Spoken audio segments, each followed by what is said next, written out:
Ok, la sesión anterior revisábamos la lectura de Ritter sobre el papel del dinero en la economía o en sí en específico, cómo lo percibe la teoría keynesiana.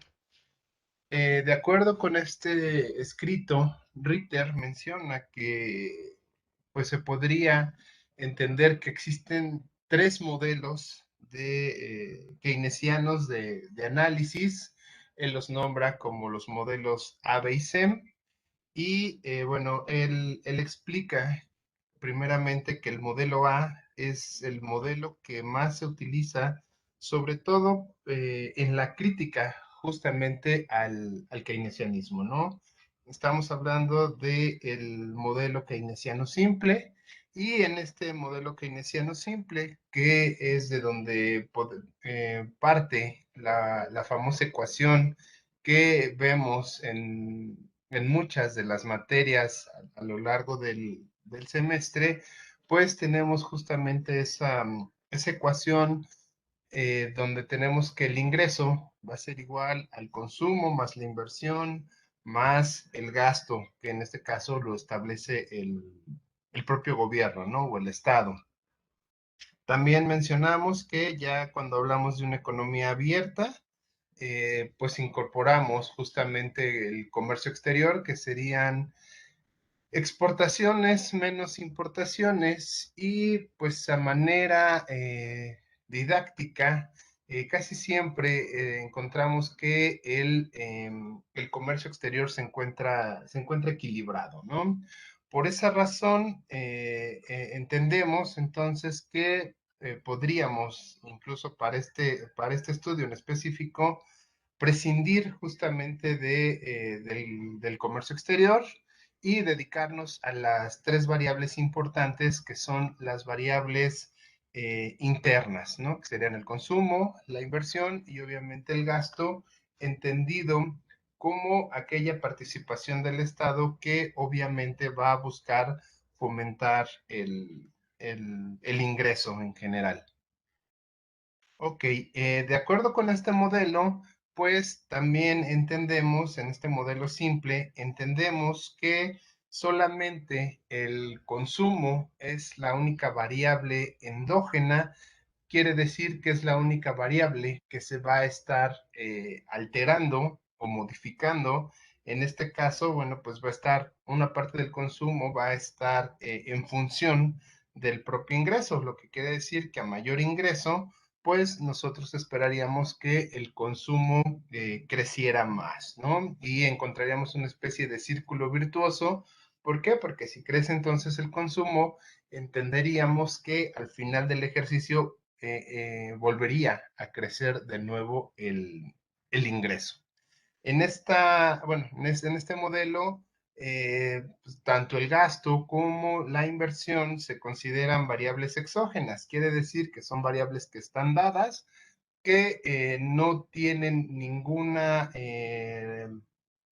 ¿cómo podríamos decir? No se encuentran influenciadas por nada dentro del propio modelo, de la propia ecuación.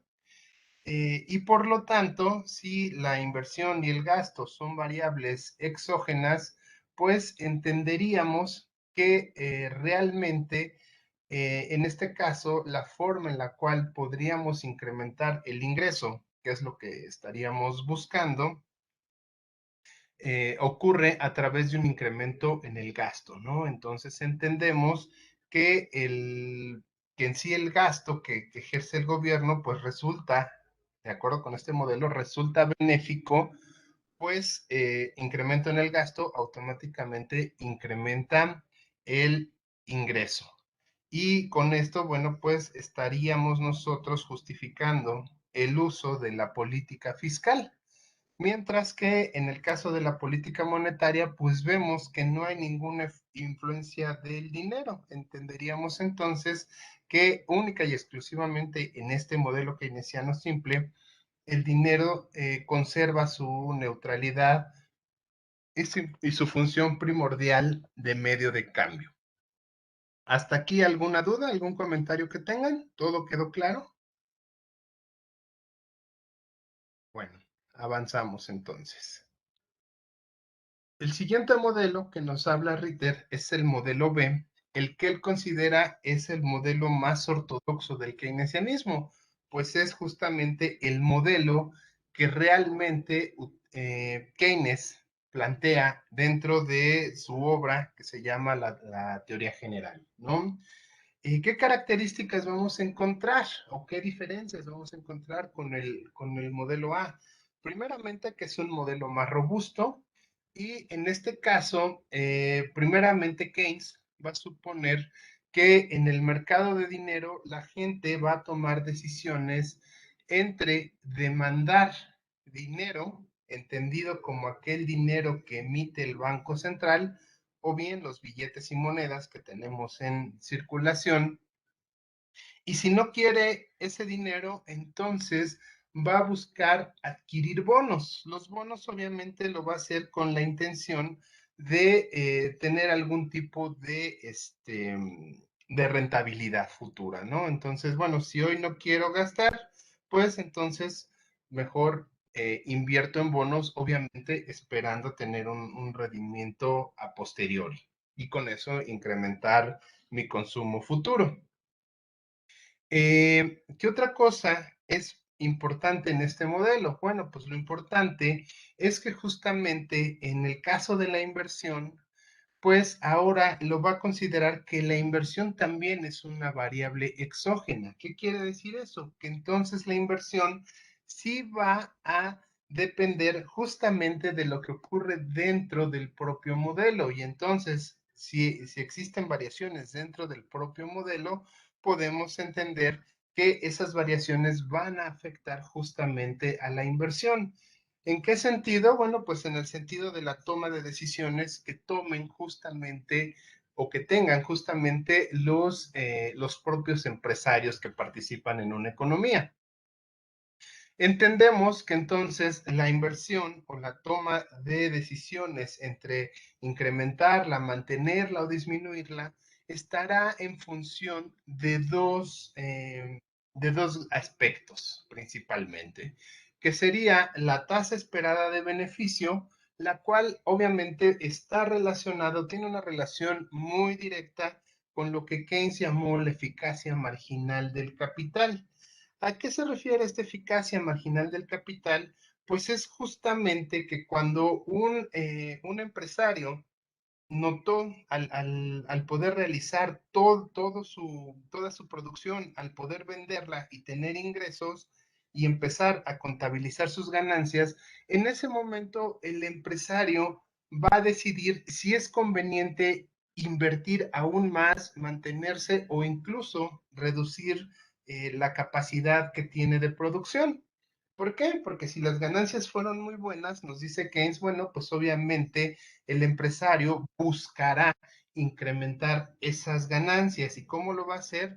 Pues a partir justamente de la incorporación de más activo fijo. En específico, podríamos hablar, o en un primer momento podríamos hablar de la incorporación, sobre todo de mayor maquinaria, que obviamente le represente una tasa de ganancia muchísimo más alta en comparación con esa que acaba de obtener, ¿sí? ¿Y cómo lo va a hacer? Bueno, pues va a decir, ok, pues la máquina me va a costar tanto dinero y yo espero que esa máquina me otorgue a mí una tasa de ganancia, no sé, a lo mejor del 5%, un 5% extra. Ok, esa es la primera decisión. La segunda decisión que toma es justamente a partir de la tasa de interés de mercado. Y ahí va a decir, bueno, ¿a cuánto está la tasa de interés? ¿Por qué va a buscar la tasa de interés? Pues porque la mayoría de los empresarios obviamente no tienen recursos propios o muy pocos de ellos tienen recursos propios como para hacer una inversión tan grande de adquirir nuevo activo fijo. Entonces, la mayoría de ellos buscará endeudarse. ¿Qué hacen? Bueno, pues obviamente una comparación de costo-beneficio y ven cuánto les costaría adquirir un crédito que les permita acceder a obtener ese incremento de capital que ellos buscan, ese incremento de capital fijo.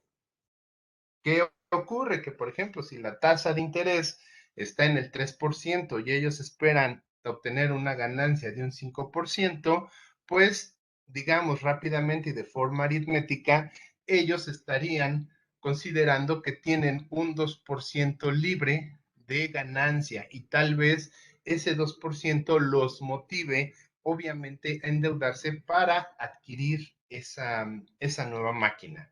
¿Qué sucede? Que obviamente, bueno, pues en cada proceso productivo, los empresarios van a estar tomando esa decisión. ¿Qué me conviene? Bueno, pues agarro la tasa de interés, no, ahora está muy alta en comparación de lo que me costaría o de los rendimientos que me puede dar esta nueva incorporación de capital. Entonces, bueno, pues decido detenerme. O saben que, pues mi expectativa no se cumplió como yo lo consideraba. ¿Por qué?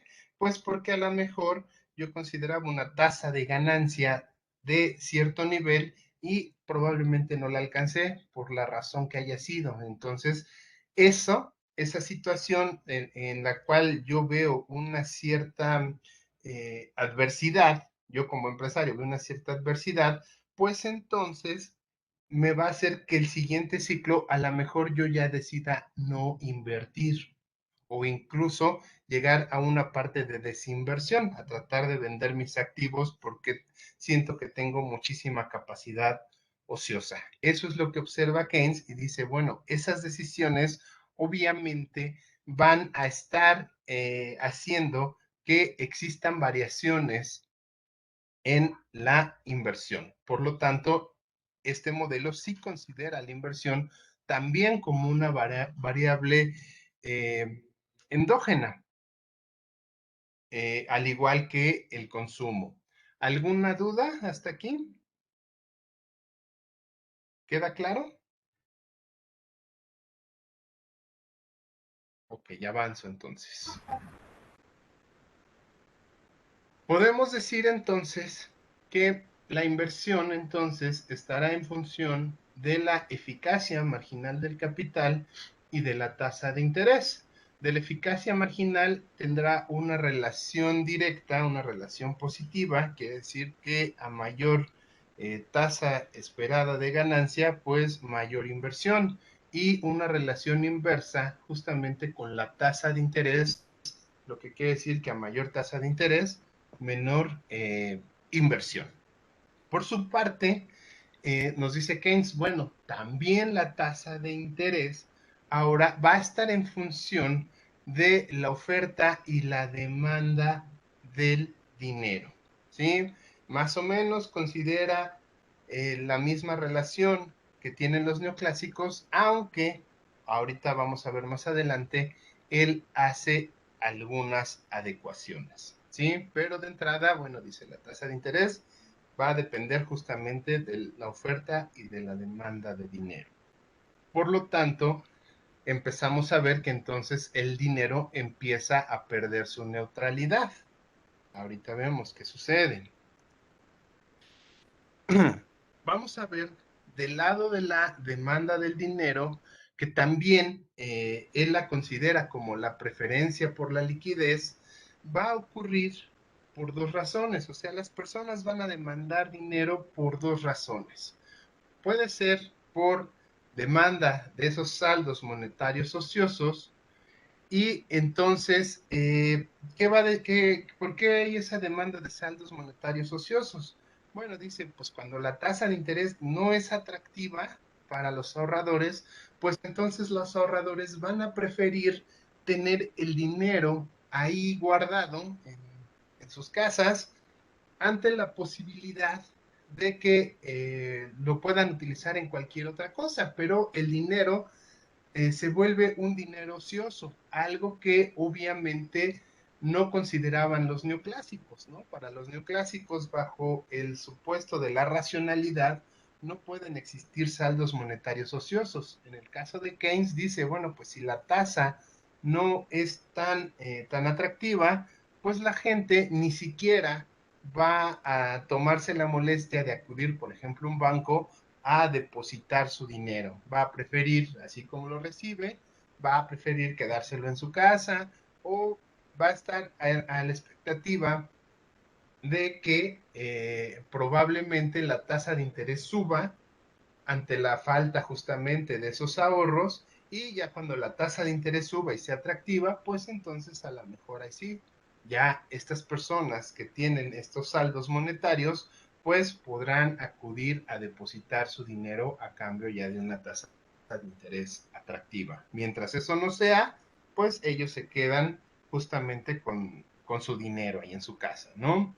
Y otra parte que también por la cual la gente o la población va a estar demandando dinero, pues es justamente por la demanda de estos saldos para realizar transacciones o incluso para realizar algunas compras, ¿no? Algunas compras entendidas en el caso de inversiones. Quiere decir que entonces la gente va a demandar, va a poder demandar dinero para invertir o para consumir, ¿sí? Y también, por otro lado, hay gente que va a quedarse con su dinero. ¿Por qué? Porque no le es atractiva la tasa de interés. Ok, entonces, en este modelo nos dicen que va a ser necesario que se cumplan dos condiciones. Primera, que la inversión planeada sea igual al ahorro planeado. O sea, quiere decir que el ahorro y la inversión siempre van a estar en igualdad y obviamente en equilibrio. Quiere decir que no va a haber gente que quiera invertir y no pueda acceder a algún tipo de crédito. Y también quiere decir que todos los ahorros que están disponibles para prestarse van a poder encontrar algún tipo de inversión en donde colocarse a través de un crédito. Y la segunda condición nos dice que debe de existir un momento en que la cantidad de dinero que desea la gente sea igual a la oferta que existe de este dinero. O sea, que siempre va a tener siempre que la gente quiera dinero, tiene que existir la oferta suficiente para poder proveer a la gente de ese dinero que está necesitando. Debemos de recordar que en el keynesianismo la relación va de la demanda hacia la oferta. Quiere decir entonces que, visto desde el punto de vista keynesiano, la demanda siempre va a determinar a la oferta. La demanda es la que va a decir eh, cuánta oferta se requiere o cuánta oferta se va a poder consumir, cosa contraria a lo que nos dicen los modelos clásicos tradicionales. ¿Sale? Eh, Justamente para que se pueda cumplir la segunda condición, lo que debe de existir entonces es que cuando ocurre un exceso de demanda, o sea, cuando la demanda ya sobrepasa al nivel de oferta, por la razón que sea, porque la gente quiere comprar más o porque se sienten con la capacidad a lo mejor de emprender, no sé, cualquier situación que genere que la gente esté solicitando más dinero, pues entonces ese exceso de demanda lo que va a ocasionar obviamente es un incremento en la tasa de interés. ¿Por qué? Porque primeramente eh, vamos a entender que habrá personas que van a estar dispuestas a invertir más, pero no hay el suficiente dinero en circulación. Al no haber suficiente dinero en circulación, pues entonces los créditos se encarecen, ya que sube la tasa de interés. Si esos créditos se encarecen, entonces, pues eso va a desmotivar la inversión. ¿Por qué? Porque ya los empresarios no van a estar dispuestos a adquirir créditos a una nueva tasa de interés que es muchísimo más alta que la que estaba anteriormente. Y obviamente entendemos que si disminuye la inversión, pues entonces también estaría disminuyendo el ingreso de equilibrio. Ahora el ingreso también se estaría contrayendo, dado que ya se contrajo la inversión, o la producción también ya se contrajo, dado que pues hay menor inversión. ¿Alguna duda, algún comentario que tengan en esto? Todo bien, Nada más, profe. profe. Dale. Entendemos que Keynes va a decirnos gráficamente que este sería justamente el mercado de dinero. ¿Qué vamos a ver? Las variables que van a determinar el mercado de dinero va a ser la tasa de interés y la cantidad de dinero, ¿no? Esta famosa M. Ok, entendemos que la demanda de dinero, al igual que todas las demandas, tiene una pendiente negativa. ¿En qué va a depender? Bueno, menor, mayor cantidad demandada de dinero existirá.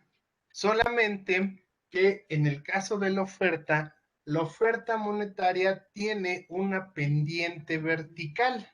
¿Alguien sabe por qué tiene esa pendiente vertical y por qué no es creciente como el resto de las curvas de oferta que vemos en otros mercados?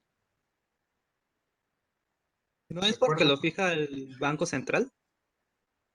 Ok, y si nos vamos a lo básico de sus clases de microeconomía, en qué casos obteníamos este tipo de ofertas? Si es por el banco, pero ¿por qué? ¿Qué característica tiene justamente el banco?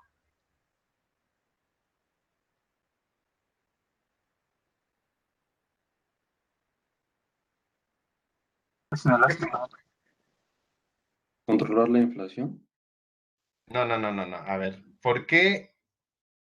Recordando las clases de microeconomía, ¿por qué la oferta se vuelve, o en qué momentos la oferta se vuelve vertical y en qué momentos se vuelve horizontal? Cuando hay pleno empleo. No,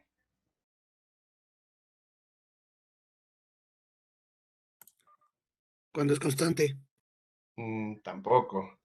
¿Se acuerdan de las estructuras de mercado?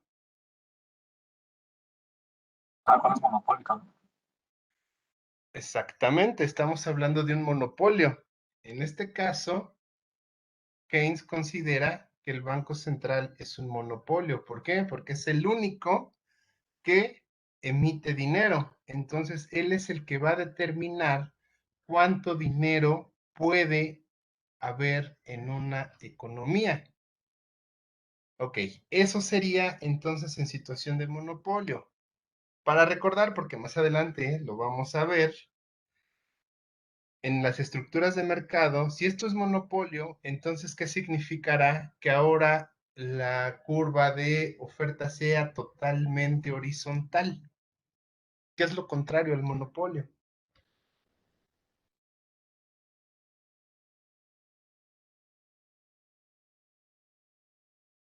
La competencia perfecta. La competencia perfecta. Entenderíamos entonces que si la oferta estuviera totalmente horizontal, existiría en este mercado una competencia perfecta de dinero, que obviamente, bueno, no ha sucedido hasta el momento, o no va a suceder, no sabemos. Pero bueno, regresando a este punto, el Banco Central establece su poder de monopolio al ser el único oferente de dinero y entendemos entonces que la demanda se va a tener que estar desplazando, ya sea hacia abajo o hacia arriba, ¿sí? Si el Banco Central no cambia su política de cuánto dinero debe de estar en circulación, la demanda solo se va a estar moviendo hacia arriba y hacia abajo. entendemos, lo que les comentaba hace rato, que si por algo la gente quisiera demandar más dinero, pero obviamente no existe ese dinero en la economía porque el Banco Central no está dispuesto a lanzarlo, la demanda iría entonces hacia arriba. Y al momento que la demanda se desplaza hacia arriba, pues tendríamos un incremento de la tasa de interés. Ese incremento en la tasa de interés desmotiva justamente al inversionista y entonces vemos una contracción de la inversión. Al contraerse la inversión, se contrae la producción y con ello pues el propio ingreso, ¿sí? ¿Queda entendida entonces esta representación gráfica del modelo B y la importancia justamente del dinero? Sí, profesor. Ok. Aquí está lo que les mencionaba. Si la oferta está restringida, pues la demanda al crecer solamente se va a desplazar hacia arriba y tenemos una mayor tasa de interés, un incremento en la tasa de interés que genera obviamente pues todos estos efectos, eh, podríamos decir a lo mejor negativos o restrictivos del propio crecimiento, ¿no?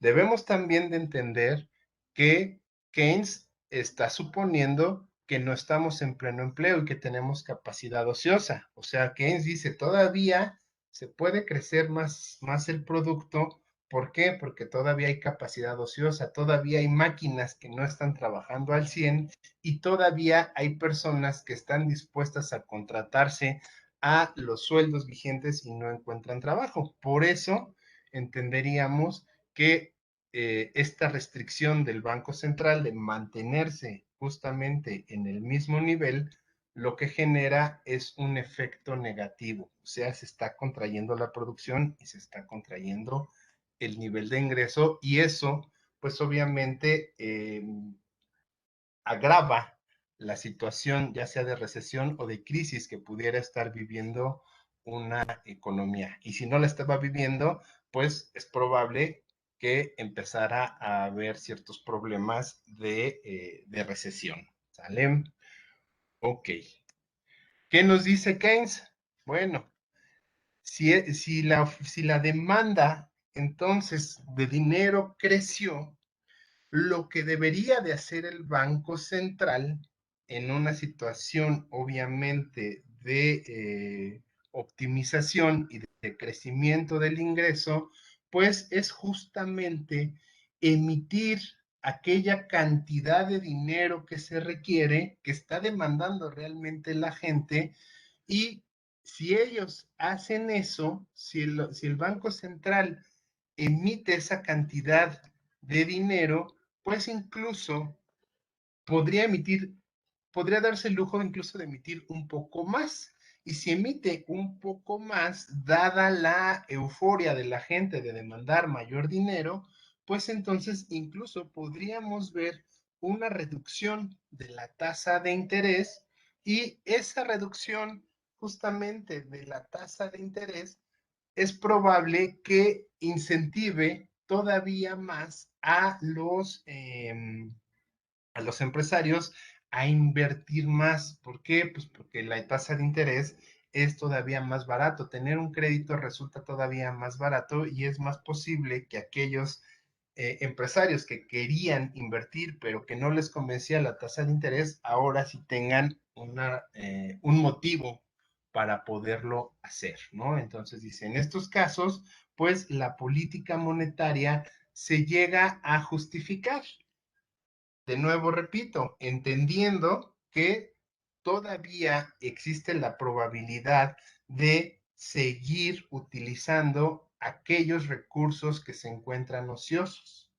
Si fuera pleno empleo, la situación sería otra, pero aquí estamos suponiendo que no se ha llegado al pleno empleo. Entonces, la política monetaria también se justifica y vemos que también tiene un efecto benéfico hacia la propia economía. ¿Sale? ¿Alguna duda, algún comentario que tengan?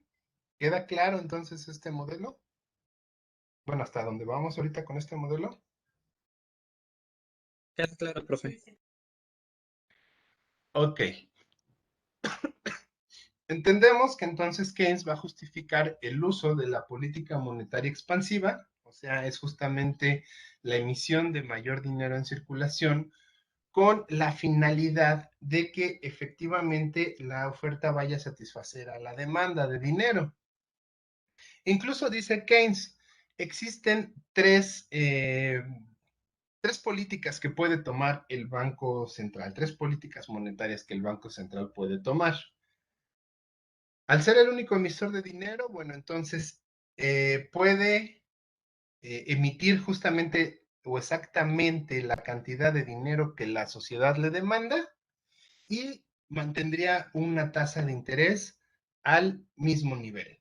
¿Sí? ¿Por qué? Porque creció la demanda, pero se recorrió la oferta o creció la oferta en igual proporción y la tasa de interés se mantiene prácticamente idéntica.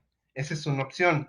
Otra opción es no hacer nada y entonces dejar que que la demanda de dinero crezca y al crecer la demanda de dinero y no encontrar la oferta necesaria, pues entonces sube la tasa de interés, al subir la tasa de interés se desmotiva la inversión y ¿qué sucede? Que entonces de nuevo vuelve a bajar la demanda de dinero a su situación original. Dice, eso también lo puede llegar a hacer el Banco Central, asumiendo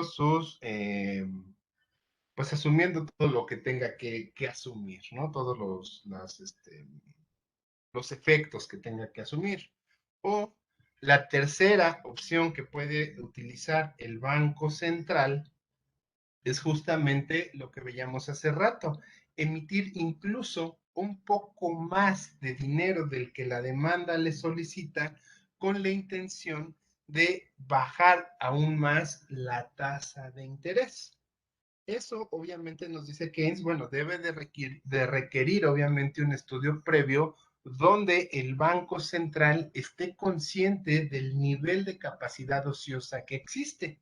Y entonces, aprovechando la efervescencia que existe de esa demanda extra de dinero, pues inyecta todavía más dinero a la economía con la finalidad de empezar a hacer uso de aquellos recursos o de aquella capacidad ociosa que está ahí en la economía. ¿Sale? Por lo general, nos dice Keynes, pues el Banco Central más bien usa lo que se conoce como una política monetaria pasiva, que es solamente eh, ir incrementando o en algunos casos reduciendo la cantidad de dinero en circulación de acuerdo a lo que la demanda le establezca. ¿Sí? ¿Queda claro? ¿Alguna duda, algún comentario? ¿Todo bien? Todo bien.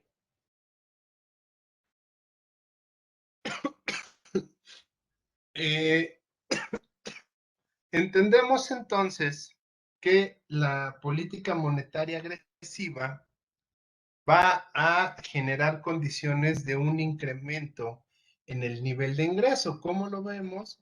Bueno, pues si se incrementa la oferta monetaria a un nivel más alto del que solicita la demanda monetaria, pues entonces se reduce la tasa de interés. Al reducirse la tasa de interés, se motiva a la inversión y esta crece. Y obviamente, bueno, pues si crece la inversión, entendemos que crece el nivel de ingreso y estaríamos viendo una política de crecimiento, ¿sale? Una situación benéfica de la política monetaria. Incluso, bueno, pues ya yo creo que eso también lo van a estar viendo ahorita en su clase de política fiscal.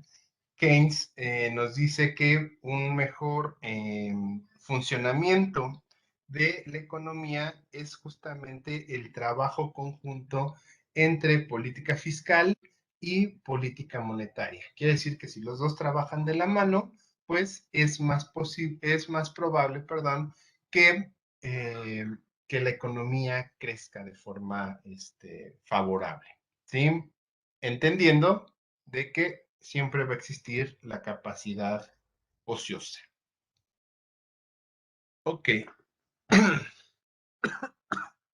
Nos habla Keynes también de que hay que tener mucho cuidado con la política monetaria. ¿Por qué? Porque en la política, en la cuestión justamente de la demanda de dinero, existe un grado de elasticidad. Y dice, bueno, pues puede ser que en algunos casos la elasticidad no sea como la estamos considerando, ¿no? En la cual puede existir el caso de que se prefiera ante esos excesos de oferta de dinero, se prefiera más para mantenerlo como saldo ocioso que como inversión, ¿sale? O sea, quiere decir entonces que algo que hay que tomar en cuenta es que si baja la tasa de interés, entenderíamos que se incrementa la inversión, pero dice Keynes, aquí sí tenemos esos problemas de elasticidad. Puede ser que lo que se motive no sea el incremento en la inversión, sino que se motive a que la gente empiece a quedarse con esos saldos ociosos. Y si la gente está prefiriendo quedarse con esos excesos de dinero en lugar de invertirlos, pues el efecto de la política monetaria no va a ser el que se esperaba, ¿no? Ese es el factor de riesgo justamente de la política monetaria.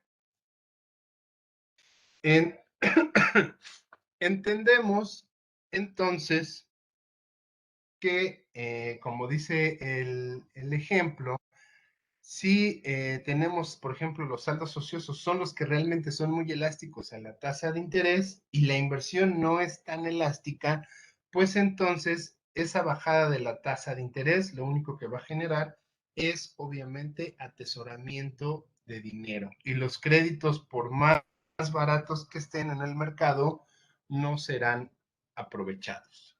¿Sí? ¿Alguna duda con este punto?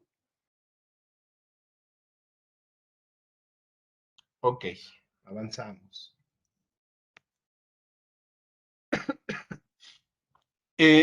Dice Keynes, bueno, pues lo que ocurrió, por ejemplo, en esa crisis, que es la que él analiza, la crisis del 29, es justamente eso. ¿Qué es lo que sucedió? Que la tasa de interés llegó a bajar muchísimo, pero la gente no estaba motivada a invertir, ni siquiera a consumir. La gente tiene un factor que es importante en el keynesianismo y que incluso hoy en día no se le ha dado o no se le ha logrado dar una respuesta científica, y es justamente la incertidumbre. Keynes es de las primeras personas que empieza a plantear esta situación de incertidumbre. Quiere decir que las personas, al no saber cómo es el futuro, pues siempre buscarán tomar decisiones de acuerdo a una situación de protección. Quiere decir entonces que si yo como persona veo que está una situación de crisis, hay desempleo, eh, pues, por ejemplo, soy trabajador y estoy viendo que a mis compañeros los están despidiendo, ¿qué voy a hacer con esos excesos de dinero? Pues yo voy a preferir guardarlos. ¿Por qué? Porque está la incertidumbre de saber si yo soy el siguiente al que van a despedir o no.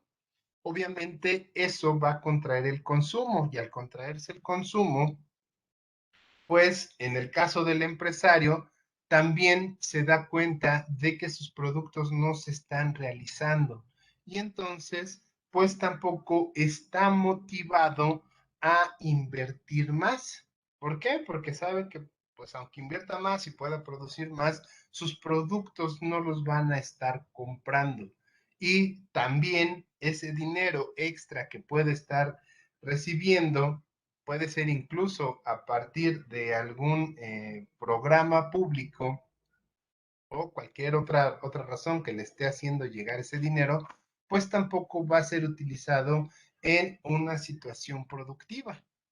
También lo va a atesorar porque no sabe si mañana va a poder producir algo que le genere ganancias, ¿no?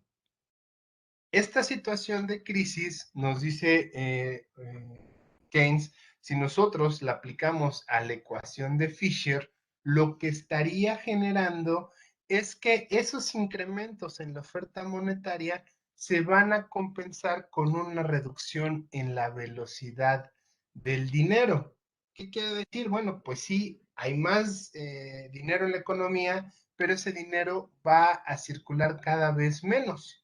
Y entonces eso va a equilibrar la ecuación y del lado derecho donde vemos el nivel de producto, pues se va a mantener igual, ¿vale?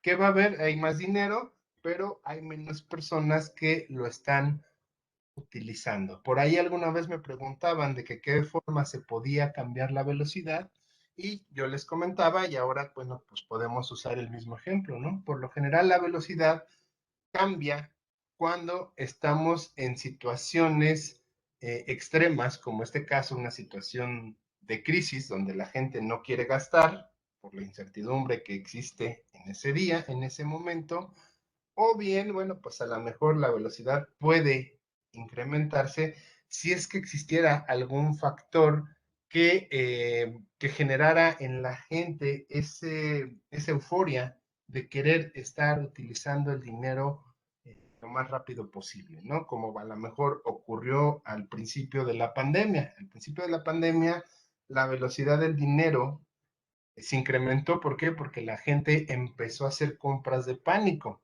Ya después, esa velocidad fue disminuyendo porque ya la gente no quería utilizar dinero. Estábamos en una situación de incertidumbre.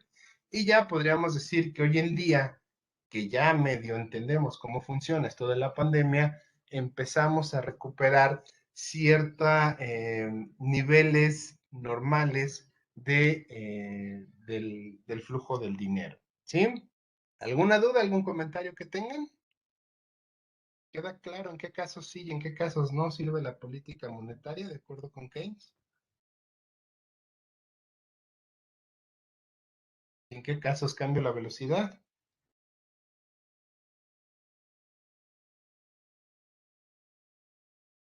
Ok, espero que sí.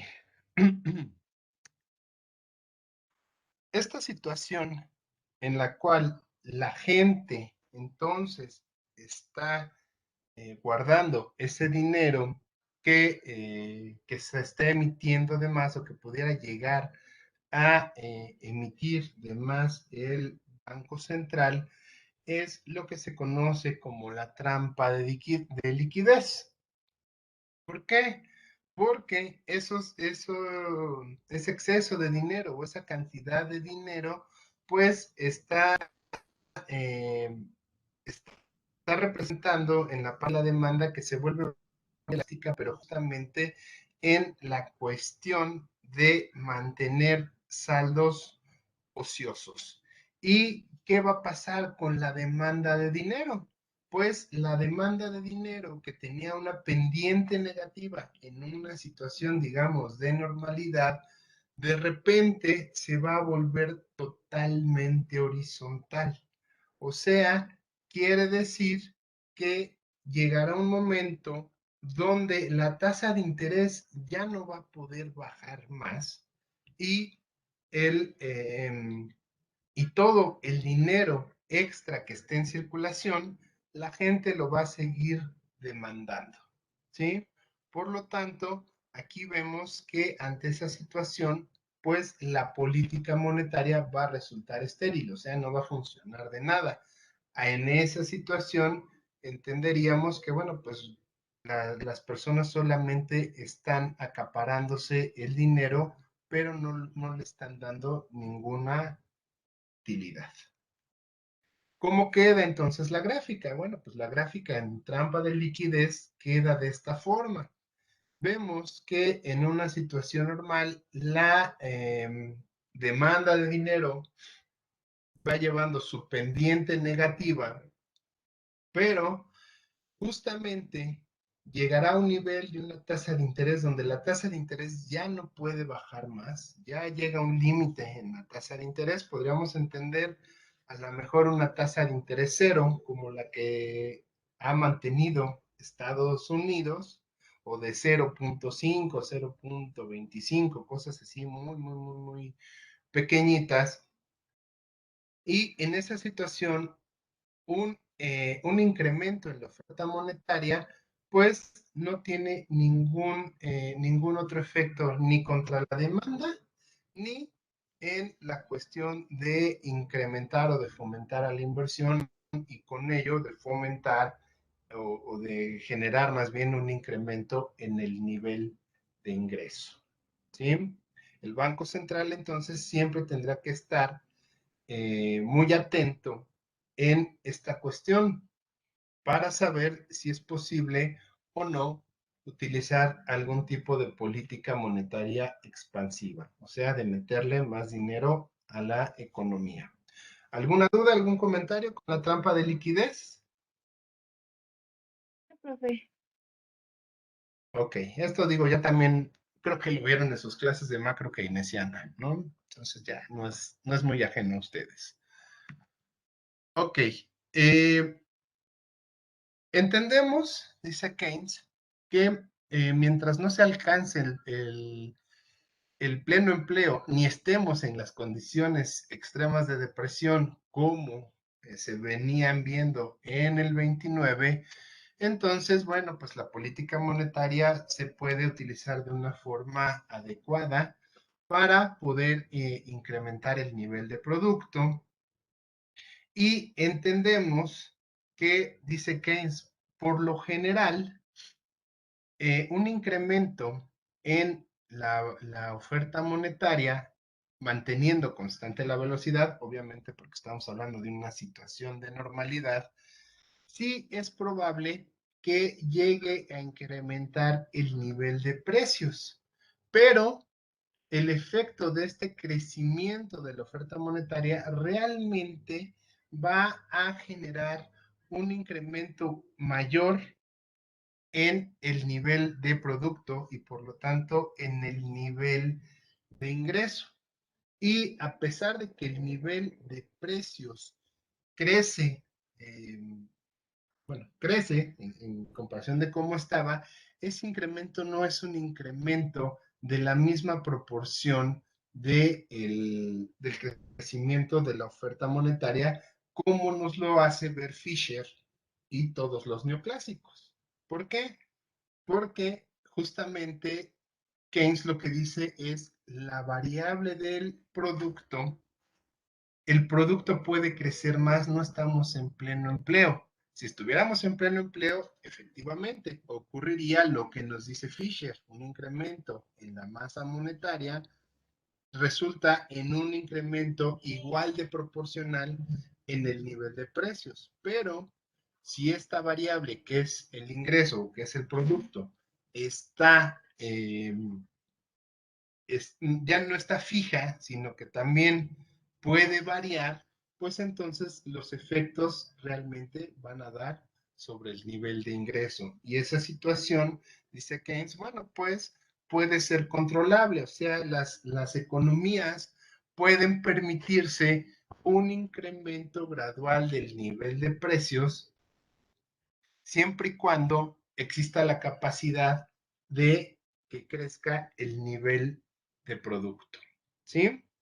¿Alguna duda, algún comentario que tengan de esto?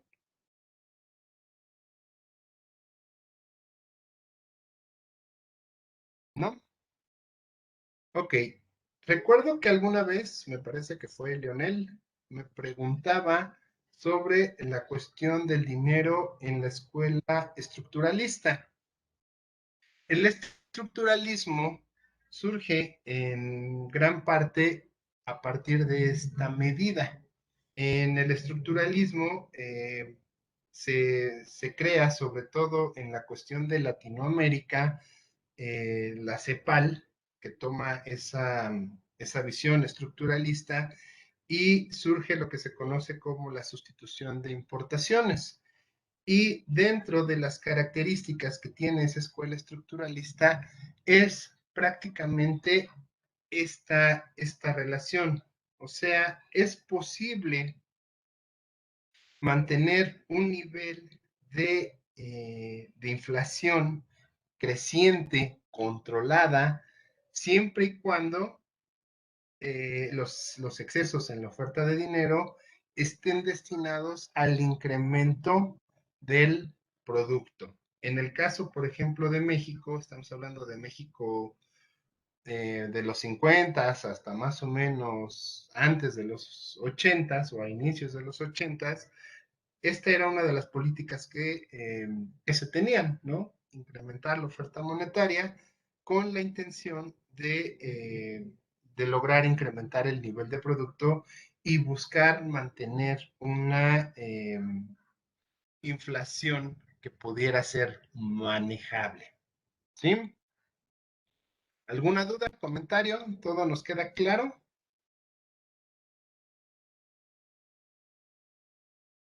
Ok, espero que sí. Yo, profe, tengo una duda que me acaba de surgir. ¿Qué pasó, Cuando Giovanni? usted menciona dinero en circulación, también Ajá. ahí entra lo que es el dinero digital, las transferencias, bitcoins, criptomonedas, todo eso. Ok. Si lo hablamos hoy en día, sí, el dinero en circulación es todos bueno, es que ahí hay una discusión teórica, pero si nos vamos a la parte laxa, diríamos que todos los medios de pago que existen hoy en día sería dinero en circulación. En el estricto de la teoría monetaria, que es lo que estamos viendo ahorita, nos dice que el dinero en circulación es solamente aquel dinero legal que se encuentra en circulación. ¿Qué es el dinero legal? El dinero que el banco, el propio Banco Central, acepta como dinero que puede estar en circulación. O sea, por ejemplo, en el caso de México, el dinero de curso legal sería obviamente los billetes y monedas, y también considera la parte de los depósitos en los bancos, ¿no? Que se traducen sobre todo en tarjetas de débito. Eso sería la M, ¿no? En este caso de Keynes, también es importante que nosotros tomemos en cuenta que cuando Keynes escribe esto, pues es justamente en la década de los 30, y en la década de los 30 el único dinero que se conoce como tal o que tiene la mayoría de la gente son los billetes y las monedas, ¿no? Obviamente acabas justamente de sacar una de las dudas que hoy en día se tienen y es a donde quiero llegar, pero vamos a centrarnos ahorita en que estamos todavía en los 30, estamos revisando una teoría todavía de los 30 que cada vez, como van viendo, pues se empieza a ser más compleja, ¿sí? Entonces, ahorita en Keynes, entendámoslo como el dinero que tiene y que lanza el Banco Central, al ser considerado, en este caso, el único emisor de dinero. Por eso era lo que les decía, por eso tiene una curva totalmente vertical. ¿Por qué? Porque es el único que emite dinero. ¿Qué sucede o qué spoiler les puedo dar? Bueno, pues si empieza a haber más emisores de dinero, pues es justamente esa pendiente vertical, deja de hacerlo y empieza entonces a acostarse, ¿no? A volverse creciente hasta llegar a lo mejor a un caso extremo donde fuera totalmente horizontal, que no hemos llegado a ese caso, pero teóricamente eso es lo que podría llegar a ocurrir. No sé si con eso respondo o ya te confundí más. Sí, profe, incluso me sacó otra duda, pero no sé si decírsela porque va como un poquito más a lo que usted nos comentaba, vamos a ver como al final, es sobre las monedas digitales. Ujú. ¿Gusta que se la haga al último o ahorita? Si quieres, ahorita, apúntala y ahorita que acabemos de la grabación y todo, la haces y la guardamos, ¿te parece? Y cuando sea el momento, la retomamos, porque si no, ahorita nos vamos a empezar a confundir con todas esas partes del dinero. Ahorita, para que Ok, nos quede más claro, entendamos el dinero más bien como billetes y monedas, porque si no nos van a empezar a generar problemas muy grandes, ¿no? Incluso aquí todavía no existe la tarjeta de crédito. La tarjeta de crédito se crea hasta el 49. Entonces, bueno, pues Keynes no le tocó ni siquiera conocer las tarjetas de crédito, ¿no? Pero bueno, vamos así y cada vez esa es la intención. Esta ecuación la vamos a ir haciendo más compleja de entender. ¿Sale? Ok, ¿alguna otra vale, duda? profe. ¿Algún otro comentario que tenga? Ok, bueno, si no hay dudas, avanzamos. Ok, Ritter nos habla de que existe un tercer modelo, lo que él considera el modelo C. Este, eh, este modelo, nos dice Ritter, obviamente ya es un modelo que crean aquellos teóricos que continúan con el keynesianismo, ¿no? O sea, digamos el keynesianismo después de Keynes. Y obviamente, bueno, pues este modelo es un modelo más actual que va a considerar otras cosas. Va a partir mucho del modelo B, pero va a tener ciertas diferencias o va a llegar a distintas conclusiones. Ahorita vemos cuáles son esos cambios que tiene este modelo C. Eh, lo primero que nos dice es que, bueno, este modelo, en este caso, las variaciones en la oferta monetaria, pues no van a ser realmente muy efectivas contra la parte de la inflación, ¿no? Eh, y eso, bueno, pues si lo comparamos sobre qué sería más efectivo en el caso de la oferta monetaria, combatir la inflación o combatir la recesión. ¿En qué entendemos con el caso de combatir la inflación o combatir la recesión? ¿Y por qué ellos no lo consideran como que hay mayor efectividad en una o en otra? Porque si habláramos de inflación, entenderíamos entonces que si lo vemos del lado de los neoclásicos, una reducción en la oferta monetaria reduciría los precios automáticamente, ¿no? Y si tenemos inflación alta, pues haciendo entonces una reducción en el nivel de dinero en circulación, entenderíamos que se reducen los precios y por arte de magia reducimos la inflación.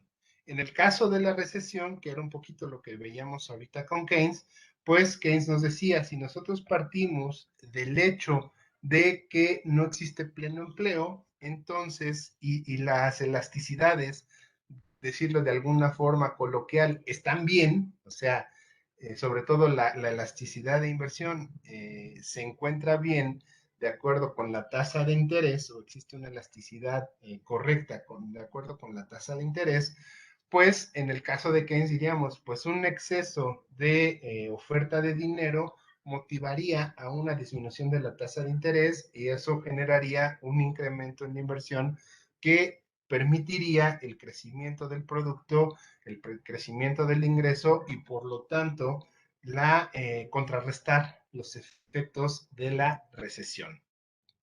Este modelo, nos dicen Ritter, en sí se va a centrar más en los desplazamientos que tiene la curva de demanda, o sea, por qué se va a estar desplazando y qué efectos son los que realmente pueden llegar a ocurrir a partir de estos desplazamientos. Aquí contestando un poquito a lo que preguntaba Giovanni, entendemos que ya para este modelo más moderno, pues se considera que llegan a existir algunos sustitutos del dinero. Dice, incluso se pueden considerar como cuasidineros, o sea, no tienen todas las características del dinero, ni obviamente tampoco van a tener el respaldo del Banco Central, pero ayudan a satisfacer parcialmente algunas de las características que tiene es justamente ese dinero del Banco Central. O sea, ellos ya consideran que existen otras formas, otros medios que van a poder sustituir de alguna forma todas o algunas de las características del dinero, que pueden ser unidad de cuenta, que puede ser medio de pago, que puede ser, etcétera, etcétera, ¿no? Todas las características del dinero que vimos al principio, pues nos dice aquí, existe la posibilidad de que haya algo que cumpla todas o algunas de estas características. Ahorita lo vemos. Por ejemplo, estos teóricos nos van a decir que hay cuasidineros que resultan ser tan líquidos y esa liquidez que tienen, pues llega justamente a sustituir la liquidez que tiene o a compensar la liquidez que tiene justamente el dinero de alto poder, o sea, el efectivo, los billetes y las monedas. Consideran que estos cuasidineros deben de contemplar, o en estos cuasidineros más bien se contemplan los depósitos a plazo, los créditos y además algunos pagarés que todos ellos hasta cierto punto van a otorgarle intereses a las personas. O sea, ¿qué quiere decir? Que, por ejemplo, esas personas que tienen su dinero en casa y realmente no lo quieren o no lo pueden ahorrar, tienen más opciones, como por ejemplo, a lo mejor invertirlo a plazos pequeños. Entendemos, por ejemplo, el caso de las empresas. Eso es lo que hacen las empresas hoy en día con la nómina. Saben que la nómina se paga el día 15 y el día 30, ¿no? O si no, bueno, de todos modos se pagará cada 15 días o hay empresas que pagan cada mes. ¿Qué sucede? Que esas empresas, justamente ese dinero de nómina, en vez de tenerlo ahí guardado, pues mucho de lo que hacen es tener ese dinero invertido a plazo. ¿Por qué? Porque saben que lo van a utilizar en un día en específico y mientras llegue ese día pueden estar obteniendo algún tipo de rendimiento que, bueno, en un instrumento que no represente mayor riesgo, como puede ser un pagaré bancario, como pueden ser algunos papeles comerciales, entendido como deuda que crean algunas empresas, o bien incluso pueden estar otorgando, podríamos decir, microcréditos, ¿no? Hay empresas que, por ejemplo, manejan la caja de ahorro y le prestan a sus empleados. ¿Y de dónde le prestan? Pues justamente de ese dinero que tienen de nómina o que tienen de algún proyecto que todavía no han llevado a cabo, ¿sí? Obviamente, bueno, pues lo hacen tratando de tener el menor riesgo posible. Y bueno, como eso hay muchos instrumentos, ¿sale? Entendemos entonces que ya salvo el caso donde se tengan que llevar a cabo las transacciones en el momento, bueno, pues ahí sí se tendrá que utilizar el dinero de curso legal, pero conforme se van creando incluso los contratos, pues se van difiriendo los pagos o se van estableciendo en qué momento va a ser el pago. Y ante esas situaciones, pues las personas podrán entonces tratar de tener algún tipo de estos cuasidineros, ¿sí? O algún tipo de estos sustitutos del dinero, que posteriormente a lo mejor cambiarán y transformarán en dinero de curso legal, o bien habrá casos donde incluso puedan estar utilizando, podríamos decirlo de alguna forma, una economía alterna, o sea, ya no tengan la necesidad de, o tanta necesidad en algunos casos, de estar utilizando el efectivo, ¿sale?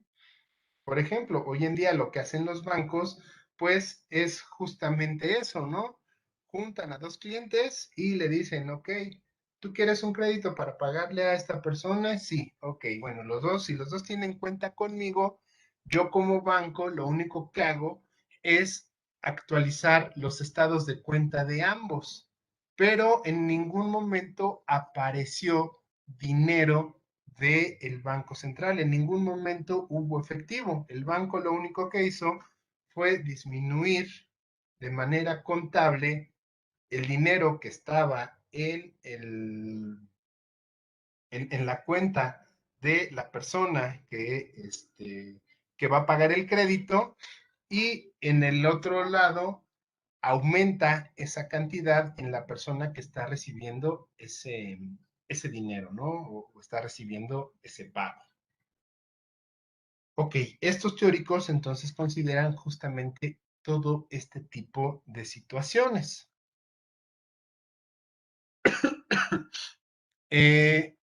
Justamente esta situación lo que va a generar es que ya difícilmente se recurra o se llegue a caer en esas situaciones de trampa de liquidez que veía el propio Keynes. ¿Por qué? Porque entonces ya no va a ser que el dinero esté ahí guardado de forma ociosa. De alguna manera, y obviamente también eso va a depender mucho de las características de la profundidad y de la amplitud que tenga el sector financiero, o sea, de la cantidad de servicios y de instrumentos financieros que cree el propio sistema financiero, pues ellos van a poder de alguna forma estar consiguiendo todos esos saldos ociosos. O sea, a lo mejor ya no te van a ofrecer una cuenta de ahorro, pero ahora te van a ofrecer tener el dinero en un pagaré a 7 días, o bueno, ya en casos más modernos existen, por ejemplo, existe algo que se llama mesa de dinero, ¿no? La mesa de dinero, si se tienen cantidades fuertes de dinero, bueno, si una persona o una empresa tiene cantidades fuertes de dinero, incluso puede meterla en ese instrumento a las 3 de la tarde, y al otro día, a las 9 de la mañana, va a recibir totalmente íntegro ese dinero que depositaron o que invirtieron más bien con alguna remuneración, ¿no? Entonces, obviamente, bueno, pues eso se debe a las innovaciones que vayan teniendo justamente el sector financiero. Y esas situaciones, pues, son las que nos dicen estos teóricos, van a ir evitando justamente la trampa de la liquidez. Ok, en el caso también de las empresas o de aquellas personas que han decidido invertir en algún tipo de instrumento a corto plazo, pues reducen el riesgo de obtener pérdidas grandes. Porque, bueno, aquí nos dicen que, por ejemplo, a lo mejor una persona puede invertir 1,000 pesos buscando tener una mayor ganancia, pero incluso aunque tuviera una pérdida muy grande, como estuvo en un plazo muy pequeño, o sea, una tasa anualizada de pérdida muy grande, como está anualizado y él solo lo invirtió en un lapso de tiempo muy pequeño, pues realmente la pérdida que pudiera llegar a obtener es una pérdida menor en comparación a lo mejor con invertir en algún instrumento de largo plazo. ¿Por qué? Porque ahí entonces sí les estarían aplicando una tasa de pérdida completa. ¿Qué se entiende? Por ejemplo, si yo tengo 1,000 pesos y los dejo a una inversión a un año, y esos 1,000 pesos en esa inversión a un año generaron una pérdida del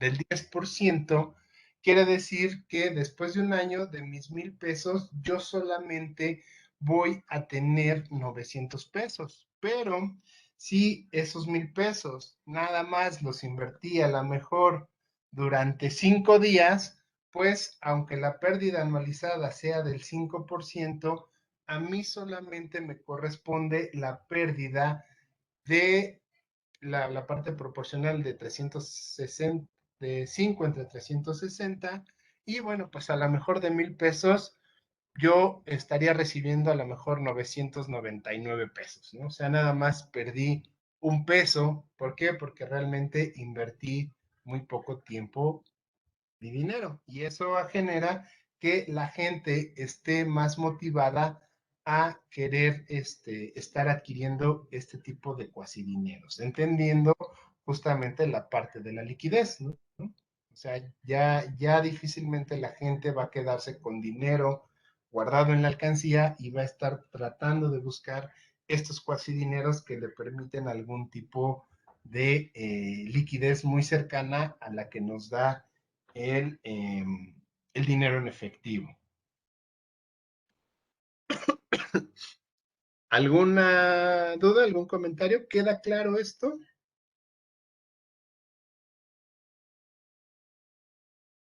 Sí, profe, ahorita sí. Queda claro, profe.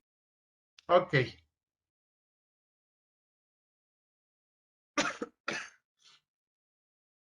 Ok, tenemos aquí, por ejemplo, el caso del gasto, ¿no? El gasto que va a realizar el Estado buscando incrementar el ingreso. Obviamente, ese incremento del gasto para buscar incrementar el ingreso, pues lleva a una demanda de mayores saldos monetarios, o sea, lleva a incrementar la demanda de dinero. Y eso obviamente también va a incentivar a la inversión y al propio consumo. Entendemos que el gobierno, en la parte de la política fiscal, bueno, recurre a varios mecanismos, pero por ejemplo, uno consiste en la parte de transferencias, ¿no? O sea, darle dinero a la gente para incentivarlos a consumir. Otra situación es el gobierno puede dedicarse a crear infraestructura, y esa forma en la cual va a crear infraestructura, pues la logra a partir de fomentar a las propias empresas, ¿no? O sea, por ejemplo, la construcción entendemos que es de las actividades económicas que más empresas va a demandar, o el uso de más empresas va a demandar. Y obviamente, por ejemplo, si se quisiera hacer, no sé, entendemos a lo mejor una presa, pues va a demandar la intervención a lo mejor de las cementeras, y a lo mejor va a demandar la intervención de empresas que le lleven cuadrillas de albañiles, y va a demandar empresas que le generen los planos, como podría ser en el caso de México ICA, ¿no? ICA durante mucho tiempo hizo obras, o Grupo Carso, etcétera, etcétera. Obviamente, este gasto que está haciendo el gobierno, pues incentiva a la inversión y también puede incentivar al consumo, y eso pues requiere justamente de demandas de mayores saldos monetarios, justamente para poder cumplir con esa política que se está aplicando, ¿no? En el caso del modelo ortodoxo B, ese incremento en la demanda, pues, ¿qué va a suceder ante ese incremento en la demanda?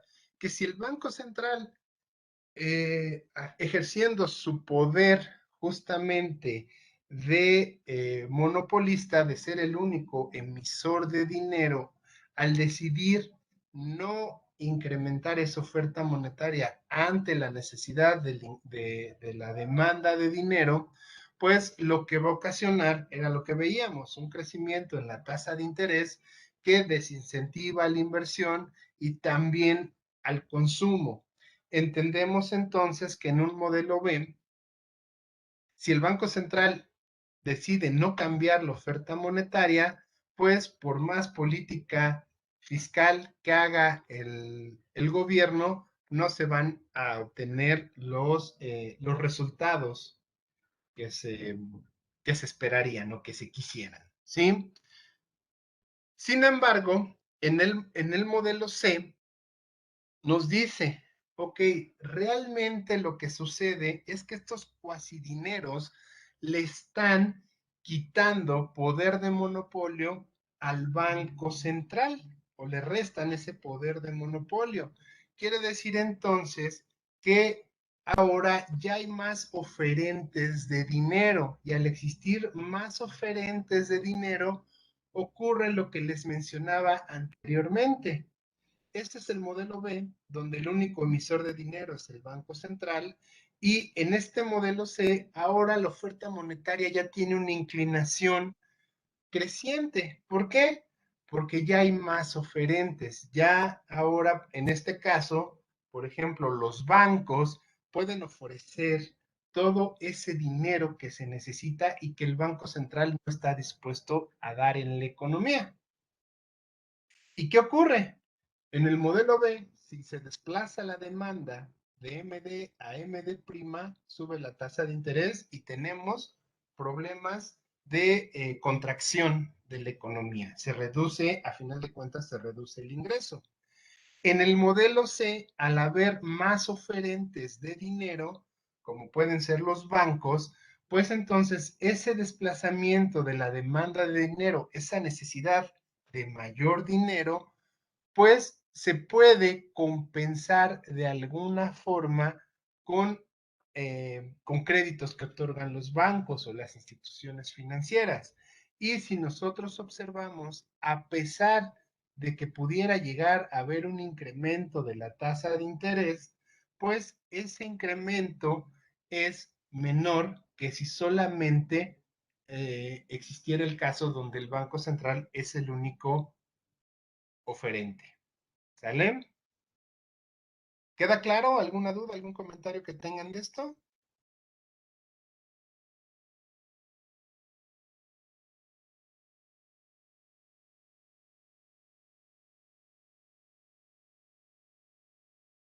Ok, queda claro entonces. Nos dicen estos teóricos keynesianos que tanto el modelo B como el modelo C no son excluyentes, porque puede ser que haya momentos en los cuales la situación económica genere un escenario donde ocurra el modelo B, o sea, donde la gente no esté dispuesta a adquirir esos cuasidineros o no tenga confianza en esos cuasidineros. Y puede haber momentos en los cuales la gente esté dispuesta a utilizar justamente esos cuasidineros. ¿Qué ejemplos podríamos tener en una situación donde existe un modelo B y luego un modelo C y luego regresar a un modelo B? Pues justamente se debe a la situación de los ciclos. Entendemos que en los ciclos, en una situación de crecimiento o incluso de auge, pues podríamos decir que la gente se encuentra relajada, la gente es optimista y entonces, pues incluso los propios bancos otorgan créditos de una forma muy sencilla, o sea, son más laxos al momento de otorgar créditos. ¿Qué quiere decir que sean laxos? Que no van a pedir tantos requisitos para poder estar otorgando créditos o para poder estar ofreciendo todo este conjunto de instrumentos financieros. Y la gente pues tiene confianza en ellos, ve cierta rentabilidad y en ese momento ocurre el modelo C. Pero ¿qué sucede? Ya en una situación de recesión o de crisis, entendemos que en primera, los bancos lo primero que van a hacer es justamente restringir los créditos, incluso llegará momentos donde lleguen a su mínimo de créditos y más bien busquen recuperar esos créditos que habían otorgado. Las personas no se sientan motivadas a estar invirtiendo en ese tipo de cuasidineros. ¿Por qué? Porque ya no les representa seguridad. Estamos justamente en esa situación de incertidumbre y donde la gente comenzará a tener mayor preferencia por el dinero del Banco Central. ¿Hasta qué punto? Hasta el punto extremo donde efectivamente el Banco Central recupere todo su poder de monopolio y entonces otra vez nos encontremos en una situación como la del modelo B. ¿Sí? ¿O no? ¿Sí nos quedó claro?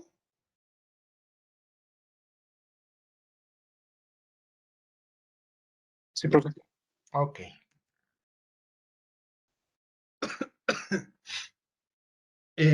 Entendemos entonces que en el modelo C, pues resulta más difícil hacer una oferta de dinero que se demande de manera adecuada. Entendemos esto, ¿por qué? Porque como ya hay varios oferentes, entonces esa es la razón por la cual nos decía, bueno, pues es que haya más dinero o menos dinero no va a afectar tanto al nivel de precios en cuestión de la política que puede tomar el Banco Central. ¿Por qué? Porque aunque el Banco Central restrinja la oferta monetaria, pues existen otras instituciones que van a generar mecanismos que compensen justamente esa falta de oferta. Y en el caso contrario, aunque el banco quisiera meter más dinero a la economía, si la gente también acepta los cuasidineros, pues esa cantidad de dinero resultaría hasta cierto punto estéril, ¿no? O sea, la gente está prefiriendo los cuasidineros y podemos entender entonces que la política monetaria, esta política monetaria que podríamos decir tradicional, pues pierde efectividad, ¿sale? Quiere decir que a mayores cuasidineros, menor efectividad de una política monetaria expansiva o restrictiva, entendiéndolo en el caso de afectar la oferta monetaria. Ok, ¿alguna duda que tengan? Ya son las 11:30. ¿Alguna duda antes de finalizar la grabación? No, profe. ¿Comentario? No, ¿No? profe. Ok, vamos entonces a detener esto.